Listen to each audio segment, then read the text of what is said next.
Audio Jungle.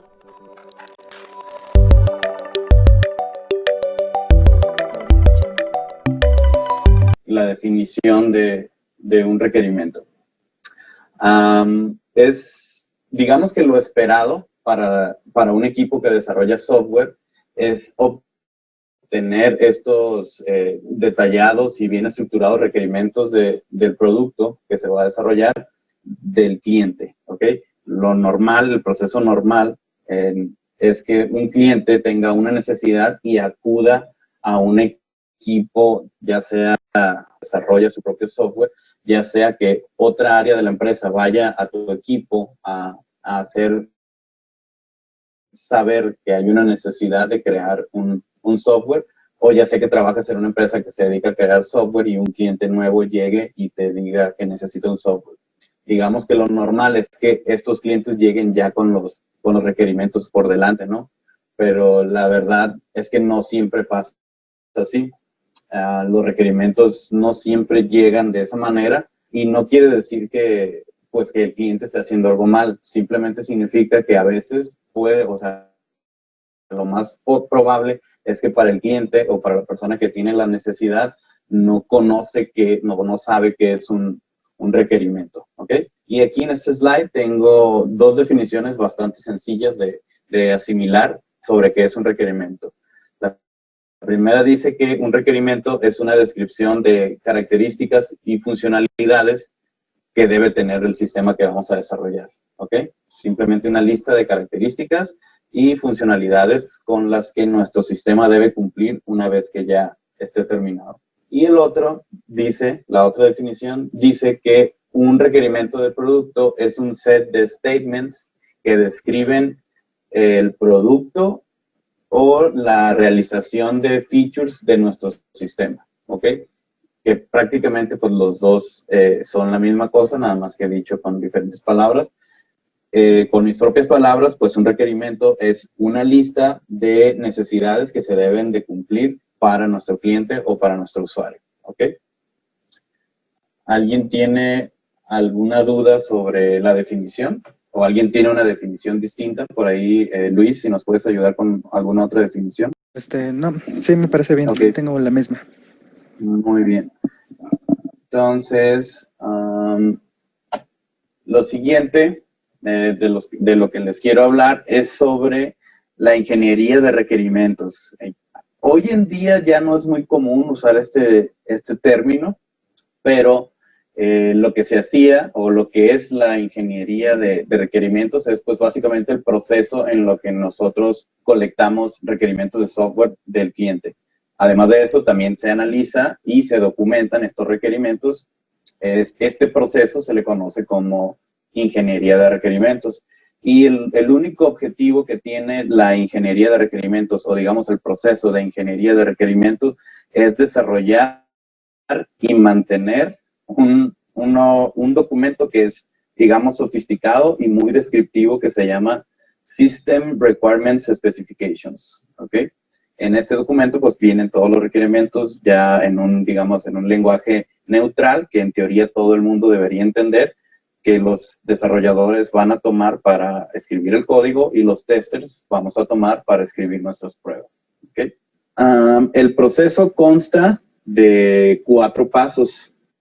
Estos pasos incluyen el primero, que es el estudio de factibilidad o estudio de viabilidad, en el cual pues el cliente o la persona que tenga la necesidad de una aplicación o de un software se va a acercar con nosotros, con nuestro equipo, y va a empezar a describir cuál es su necesidad, ¿ok? El cliente va a tener una idea, digamos, un poco abstracta de qué es lo que necesita, de cuáles son las funciones que el software tiene que desempeñar, cuáles son las características y qué es lo que él espera del software. Obviamente, lo normal es que el cliente no tenga, pues, digamos, un conocimiento técnico de cómo se hace, entonces lo que él te va a decir es en un lenguaje de una persona ajena al desarrollo de software. ¿Ok? Entonces, puede ser, de hecho es muy común que nuestro cliente, nuestro usuario, nos diga cosas que de repente son así como imposibles. No sé si ustedes alguna vez hayan visto el meme hay un meme por ahí en internet que dice, es una persona que quiere, creo que quiere hacer, ella tiene un negocio como una estética, ¿no? Y vende vende cosméticos y vende, pues, cosas para belleza. Y además también corta el pelo y pinta el pelo en su estética. Entonces va con una persona que se dedica a hacer páginas web y le dice que quiere que el fondo de su página web sea un espejo y que la persona que esté viendo su página web se vea en el espejo para que pues haga así como la imitación de que es un espejo por los cosméticos y demás. Entonces, pues es un poco difícil, ¿no?, de hacer. Entonces, este estudio de viabilidad se hace para decir al cliente, ¿sabes qué? Esto no se puede hacer así tal cual. Esto es lo más parecido que se puede hacer. Lo que estás viendo es imposible, pero podemos hacer esto. Entonces, una vez que se hace el estudio de viabilidad, con las ideas del cliente, se regresa con lo que sí se puede hacer, con lo que sí es posible de hacer, y pasamos a la recolección de requerimientos como tal. Entonces, una vez que la factibilidad o que el reporte de factibilidad da positivo o digamos tiene la viabilidad de que sí se puede hacer, pues la siguiente fase es esto, ¿no? Recolectar los requerimientos de los usuarios. En este paso o en esta fase, tanto analistas como ingenieros deberían estar en comunicación con el cliente o con los usuarios finales para escuchar sus ideas, ¿no? De cómo el software tiene que proveer cuál feature. De esta manera, pues ya vamos a ir haciendo una lista tal cual de requerimientos desde una perspectiva de usuario. Recordemos que para nosotros como testers o en el testing es muy importante tener esta perspectiva de usuario porque esta es la misma que vamos a nosotros a usar a la hora de crear los test cases o las pruebas. ¿Okay? Una vez que ya se tiene esta lista de requerimientos, se pasa o se procede a la elaboración del Software Requirement Specification, que es el documento que les comentaba. Al final, este es como el output de todo este proceso. ¿Ok? Y es como ya les dije, es un documento muy completo donde se especifican todos los requerimientos del software. Se escribe en un lenguaje neutral. Todo el mundo debe ser capaz de entenderlo. Aquí no hay nada de temas o de palabras técnicas. Aquí no se habla ni de lenguajes, ni se habla de arquitectura. Todo es en un lenguaje neutral que cualquier persona debería ser capaz de entender. ¿Ok? Esa es como la característica principal. Y una vez que se tiene este documento, pues se procede a hacer la validación. La validación, de nuevo, se hace con los usuarios, con los clientes, con los ingenieros, y una vez que todo que se llega a un acuerdo, pues el cliente firma y este es el documento que se va a utilizar para desarrollar la aplicación, el software o el sistema del que el cliente tenga la necesidad. ¿Ok?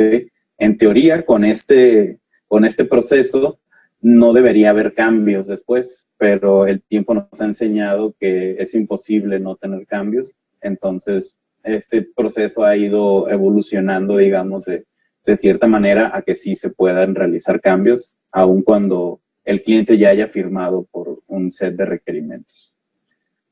Eso lo vamos a ver un poquito más adelante. Pero bueno, ¿alguien tiene una duda sobre lo que es el proceso de ingeniería de requerimientos? Yo. Dime, Guadalupe. El documento que mencionas, que se llena con lenguaje, digamos, común, maneja como tal un formato.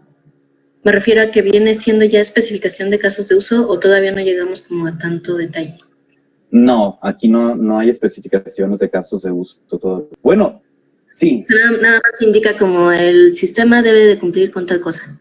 Sí, o sea, sí puede que sí haya, es que hay muchos formatos y muchas versiones. En algunos sí se incluye casos de uso, en algunos se incluyen solamente requerimientos, en otros se incluyen, por ejemplo, requerimientos, casos de uso y lo que se conoce como user stories.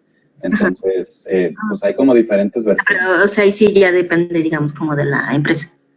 Exacto. Ok. Gracias. Ok. ¿Alguna otra duda o algún otro comentario? Bien. Ok. Hay diferentes tipos de requerimientos. Probablemente haya más de los que tengo aquí, pero de momento no es, o sea, no quiero que sea tan importante cuáles son los tipos de requerimientos, sino cuáles son las características y cuáles sí son buenos requerimientos. ¿Ok? En este diagrama les estoy mostrando los diferentes tipos de requerimientos ordenados por nivel. ¿Ok? Digamos que hay principalmente dos tipos de requerimientos funcionales y requerimientos no funcionales. Y de ahí, tanto funcionales como no funcionales, puede haber requerimientos de negocio, requerimientos de usuario y requerimientos funcionales, tal cual. Entonces, aquí pues entran en los funcionales de negocios, entra cuáles son los objetivos de la empresa, o sea, del cliente, de la empresa del cliente, que quiere obtener, ¿no? con esta nueva aplicación o con estos software. Tenemos por ahí también, no sé si hayan escuchado hablar de UML, que son pues como diseños de software. Tenemos también User Stories y tenemos Use Cases. ¿Ok? Esto puede estar, como les comentaba, incluido en el documento SRS, que es el que vimos acá, el Software Requirement Specification. Debería contener muchos tipos de requerimientos. ¿Ok? Del lado de los no funcionales están pues las reglas de negocio. Recuerden que ayer vimos también que hay requerimientos que se tienen que cumplir por contrato, por estándares o guidelines del país en el que se está trabajando. Entonces también eso pueden ser requerimientos que deben estar por escrito. Y también están los atributos de calidad. Esto lo comentamos un poco ayer. También es, por ejemplo, qué tan rápido debe funcionar el sistema. Esto tiene que ser por escrito porque yo como tester no tendría contra qué validar si no tengo un resultado esperado, ¿no? Imagínate que mi cliente o el requerimiento dice, pues la aplicación tiene que ser rápida. Pues eso no me dice mucho, ¿no? ¿Qué tan rápido? O sea, que igual lo que es rápido para ti no es rápido para mí. Entonces, en estos atributos de calidad no funcionales se tienen que tener pues tiempos tal cual. ¿Qué tanto debe durar un usuario en loguearse cuando yo le doy clic? 3 segundos, 4 segundos, 5 segundos. Entonces ya contra eso yo puedo empezar a hacer ahora sí pruebas que validen esos tiempos. ¿Ok? ¿Cuántos usuarios va a soportar mi aplicación? O sea, no puedo decir, no, pues mi aplicación o el sistema debe soportar muchos usuarios al mismo tiempo. Pues no, o sea, ¿qué tantos debe soportar? ¿Ok? Y qué tan fácil es de usar también. Si tiene, hay un tipo de pruebas que se llama accesibilidad, que pueda ser utilizada por personas con capacidades diferentes, si debe o no debe. Eso también debe ser especificado en requerimientos no funcionales. ¿Ok? ¿Alguna duda sobre los requerimientos? Sobre los tipos de requerimientos, perdón. No. Ok, entonces, como les digo, no es tan importante por el momento hablar de los tipos de requerimientos, sino que, como les digo, me gustaría más ahondar un poco en cómo los requerimientos bien escritos van a ayudarnos a las pruebas. ¿Ok? Entonces, a esto es lo que se le conoce como requerimientos malos. Hay requerimientos que son, por ejemplo, me ha tocado incluso a mí trabajar con requerimientos que se enviaron por un email, por un correo. Requerimientos de un cliente que tomó mientras estábamos en una videoconferencia. Requerimientos de un cliente que escribió mientras estaba en un lunch, en su comida, en su hora de comida, y se le ocurrió pues un requerimiento y lo escribió y lo manda ahí como mensaje. Comentarios en Jira, mensajes tal cual. Entonces, esto es lo que nosotros conocemos como requerimientos malos, ¿no? No sé si ustedes sobre qué tipo de requerimiento les ha tocado trabajar. No sé si utilicen ustedes alguna herramienta, por ejemplo, para de ahí documentar sus requerimientos. ¿Alguien de ustedes conoce las herramientas que hay o me podría platicar qué herramientas utilizan en el Banco de México? Pues bueno, yo ahorita me acabo de incorporar, escuché la pregunta. Realmente herramientas. Alguna vez utilizamos alguna de Rational, también utilizamos Visio, pero al finalizar estamos utilizando nada más unos formatos que nosotros creamos y estamos utilizando diagramación de casos de uso con BUML, StarUML. Ok. Bien, sí, hay muchos tipos de herramientas y sí es muy recomendable, ahorita van a ver por qué, cuando veamos las características de los buenos requerimientos, es muy recomendable utilizar una herramienta donde todo se focalice, ¿ok? Hay muchos tipos de herramientas, como por ahí comentas, están las de Rational, que creo que para este tipo para documentar requerimientos se llama RTC, Rational Team Consort. Está una muy buena que yo llevo ya varios años utilizando a lo largo de diferentes empresas, que es Jira. La verdad es una herramienta muy poderosa y tiene para todo, tanto para requerimientos como para testing, como para tracking de defectos, hay de todo. Y como soporte también por ahí he utilizado una que se llama Confluence, que también es muy buena para este tipo pues para documentar requerimientos tal cual. ¿Okay? Había escuchado de Jira, no sabía que precisamente era para esto. O sea, ¿es para la documentación de requerimientos también para pruebas? Sí, es un administrador de proyectos de software y te sirve para todo. Muy bien. Va. Gracias. No, por nada. Sí, yo creo que sí valdría la pena que le echaran un ojo. Obviamente pues cuesta, ¿no? Pagar una licencia, pero sí vale bastante la pena. Aquí quería acentuar, porque son los temas que vamos a ver dentro de esta misma sesión, User Stories y Use Cases, ¿ok? Que son como otra forma de escribir requerimientos. Y pues aquí ya les traigo cuáles son las características de, digamos, buenos requerimientos. Esta lista no es que la vayan a encontrar en ningún libro ni nada, es una lista como de características que alguna vez vi en un foro y se me hizo bastante acertada, ¿no?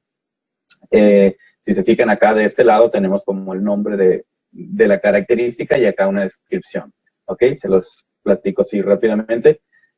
Todos los requerimientos deben cumplir con todas para que ustedes puedan decir, esto es un buen requerimiento y me va a servir a mí como programador para escribir el código y me va a servir a mí como tester para escribir las pruebas, ¿ok? La primera en la lista es que debe tener una responsabilidad simple. ¿Qué quiere decir esto? Que un requerimiento tiene que describir una sola cosa y nada más, ¿ok? No vamos a enlistar aquí un montón de features porque pues nos vamos a complicar, ¿no? Los requerimientos tienen que ser sencillos, tienen que apuntar a una sola cosa, a una sola meta, ¿ok? Tienen que ser completos. Un requerimiento tiene que estar totalmente terminado, tiene que tener toda la información necesaria ahí, en donde sea que esté ese requerimiento, y no debería haber necesidad de decir, pues voy a contactar a alguien para ver qué significa esto. No, todo debe estar ahí. Listas, datos, toda la información necesaria tiene que estar en el requerimiento. ¿Ok? Tiene que ser consistente. Esto quiere decir que dos requerimientos o más no se pueden contradecir entre ellos. ¿Ok? No puede decir un requerimiento voy a ir al punto A y otro requerimiento que diga que vamos a ir al punto B. ¿Ok? Tiene que haber consistencia en todos los requerimientos. Tiene que ser atómico.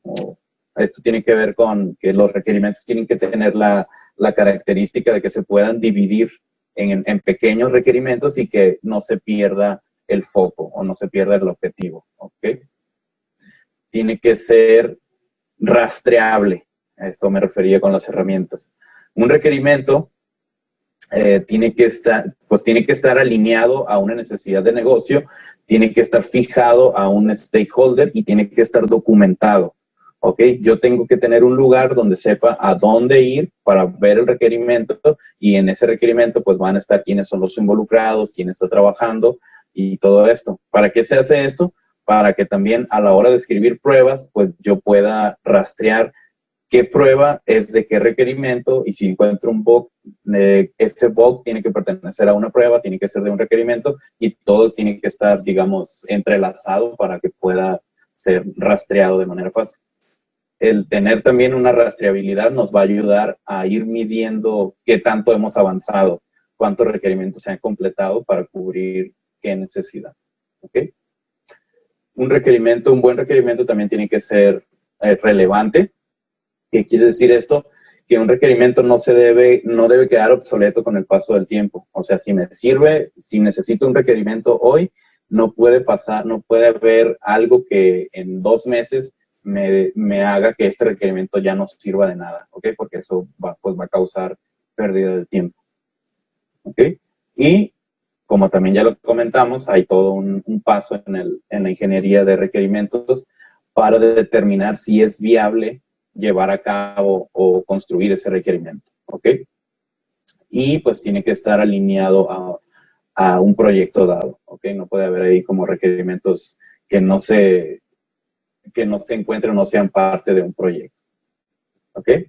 Como les comentaba, esto es nada más una lista de características que me topé por ahí mientras navegaba en internet, pero pensando en digamos, un approach un poco más popular, un poco que tiene que ver con Agile, hay una lista de requerimientos que nos dicen la calidad que nos determinan la calidad de nuestros requerimientos y se describen usando un acrónimo que es INVEST, INVEST. ¿Okay? Es una abreviación que es simple y fácil de recordar. La vamos a ver en un momento más, nada más ahorita para que lo tengan en mente, es INVEST. ¿Ok? Antes de pasar al siguiente tema, ¿alguien tiene una duda con los requerimientos? No, bueno, lo que he visto no. ¿Ok? ¿Todo bien? Entonces, ¿todo claro? Vamos a pasar al siguiente tema de use cases. Todo bien también por mi parte. Ok. Entonces, el siguiente tema es use cases. Por ahí me comentan que ya ustedes trabajan un poquito con use cases, ¿verdad? Sí, así es. Ok, entonces, bueno, pues como ya deben de saber, pues los use cases típicamente son escritos o creados por los business analysts y estos use cases se pueden utilizar durante muchas fases del desarrollo de software, como puede ser en la fase de planeación, en la fase de análisis de requerimientos, en la fase de validación de diseño, obviamente en la fase de testing. Y pues también, de hecho, no sé si ustedes lo usen, pero también me ha tocado que son muy útiles a la hora de crear manuales de usuario del sistema o de la aplicación. También son utilizados digamos, en esta tarea. ¿Ok? Y pues un use case es una metodología usada en el análisis de requerimientos o análisis de sistemas que nos sirve para identificar y clarificar y organizar requerimientos del sistema, ¿ok? Un caso de uso está hecho de una lista de secuencias o interacciones entre el sistema y el usuario, digamos, en un ambiente particular, y sirve para llegar a un objetivo en especial, ¿ok? Como tal, pues se escribe como en una serie de pasos, lo que se le conoce como un flujo, y pues al final vamos a completar una actividad o una tarea en el sistema. Cada use case tiene que contener al menos estos 3 elementos esenciales. Uno es el actor, el otro es el goal y el otro es el sistema. ¿Okay? El actor es pues, tal cual el usuario del sistema. Obviamente sabemos que puede haber diferentes usuarios, no siempre va a ser el mismo actor, dependiendo de qué, pues de cuál sea en sí el goal, pues va a haber diferentes actores, ¿ok? Pero puede ser una persona o puede ser un grupo de personas y van a interactuar con el proceso, ¿ok? El goal es como el final o el outcome de lo que se está haciendo, del proceso que se está haciendo o del flujo que se está llevando a cabo. Y el sistema es el proceso y los pasos que son seguidos para llegar al goal. ¿Ok? ¿Alguna duda con cuáles son los 3 elementos esenciales de un caso de uso? No, todo bien. Una preguntilla nada más ahí. Si los casos de uso en su trabajo sí cumplen con estos 3 elementos. Sí, de hecho, sí les ponemos más, más de los atributos que luego publicó Ivar Jacobson. Muy bien. Sí, como les digo, estos son como los más esenciales. Sí. Obviamente puede estar más común. Sí. Muy bien. Ok, lo siguiente es pues un poco sobre las características de los casos de uso. Como ya lo comentábamos, los casos de uso pues deben describir requerimientos funcionales de sistemas desde una perspectiva del usuario. ¿Ok? Un caso de uso completo va a incluir siempre la principal o la básica o el más básico flujo, pero también puede tener flujos alternativos. A los flujos alternativos también se les conoce como extending use case y pueden describir variaciones normales al flujo básico o también pueden describir situaciones inusuales, ¿ok? Un caso de uso pues debería contener al menos estas características que como ya lo comentábamos, organizar requerimientos funcionales, tiene que modelar un objetivo para el sistema y contra la interacción del actor. Tiene que tener record paths, que también son llamados escenarios, y pues tienen que disparar ciertos eventos que nos van a llevar al goal. Tienen que describir un objetivo principal o eventos principales, y pues también pueden o deben describir flujos alternativos, ¿ok? Otra característica es que deben ser multinivel, y eso quiere decir que un caso de uso puede estar utilizando una funcionalidad de otro caso de uso. Sí, bien. Va. Esto es lo que les comentaba ahorita. Sobre las características de los requerimientos, digamos, en una era un poco más agile, se siguen estas características que son el acrónimo INVEST. INVEST quiere decir independiente. Se dice que una user story tiene que ser independiente, no debe depender de otra user story. Eso quiere decir que y estamos hablando aquí ya de user stories porque les comento que el término INVEST viene de un modelo de desarrollo ágil, ¿ok? Ahorita vamos a ver también user stories. Pero en la I de INVEST se refiere a que una user story no debe depender de que otra esté terminada para poder terminar, ¿ok? Tienen que ser negociables. Una user story no está, digamos, nunca va a estar 100% terminada y ya nunca va a cambiar. Siempre va a haber espacio en este tipo de requerimientos para que de una discusión o de una junta se pueda cambiar, ¿ok? Siempre tiene que estar abierta al cambio. Una user story tiene que entregar valor a los stakeholders o al usuario, ¿ok? Ese es como el principal objetivo de una user story. Tiene que ser estimable, obviamente no podemos, digamos, se dice que va en contra de las reglas de Agile o en contra de la cultura de Agile, decir, me voy a tardar 5 días en terminar esta historia. Las user stories se estiman por esfuerzo, más bien, qué tanto me va a costar terminar la user story en vez de, pues me va a costar tantos días, ¿okay? Deben ser lo más pequeñas que se puedan hacer. Una user story no puede ser muy grande. Si trabajamos en sprints o si trabajamos en iteraciones, una user story no debería tomar más de un sprint, ¿okay? Si me toma más de uno, entonces tengo que poder dividirla en 2. Y recuerden que un buen requerimiento, una buena user story se puede dividir sin perder el foco, ¿ok? Y lo más importante en Agile es que tiene que ser, ¿cómo se dice? Probable. Tiene que ser fácil de probar. Pues una user story, cuando tú lees la descripción, tienes que saber qué es lo que vas a hacer para validar que esa user story esté, pues, ya terminada. Estas características están orientadas a las historias de usuario, ¿verdad? Está muy orientado a las historias de usuario, sí.